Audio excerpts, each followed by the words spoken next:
Good morning, everybody. We're NeuronsOnWheels, and we work on the FPGA implementation of neural networks for automotive applications. Big efforts are being made by the automotive industry in the direction of making our vehicles smarter. In fact, in order to guarantee a high standard of comfort, efficiency, and safety, a vehicle has to be able to learn and gain experience from its environment. This is the reason why neural networks have been so widely used for this purpose, and a clear example of their usage is the object detection, where a convolutional neural network identifies the objects present in the images it takes as inputs, as well as their position. But when we try to implement one of these models in an embedded system, things are not so easy. Traditional convolutional neural networks deal with 32-bit floating point numbers, which make convolution a high computational power requiring operation. Therefore, to provide high performances, a high power consumption is inevitable.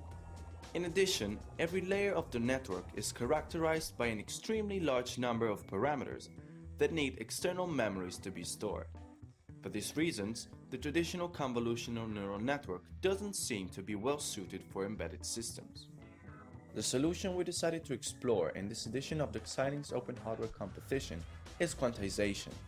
We first analyzed the severity of the error introduced by quantizing each layer, and if the error is consistent, a high number of bit quantizations will be performed, and the convolutions will be carried out by the DSPs in fixed points precision.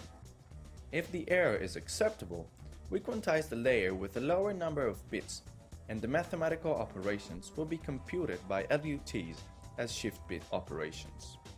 Since FPGA structure permits to reach high levels of parallelism, our architecture is aimed at exploiting it at best. The sliding window unit allows us to treat convolution as a series of matrix-matrix multiplication executed in parallel, and the products forming these operations are executed in parallel as well by the processing elements. FPGA therefore allows us to take the highest advantage of the intra-level parallelism of our structure. The possibility of using LUTs for a big part of the operations makes the power consumption lower compared to other architectures, but without having to give up high performances guaranteed by the high level of parallelism reachable and by the opportunity of storing all the quantized parameters in VRAM. In conclusion, the possibility to reduce power consumption, memory usage, and computational complexity give the FPGA the edge over other types of devices in the implementation of neural networks for embedded systems. Thank you for your attention, and follow us on Facebook, Twitter, and YouTube for more updates.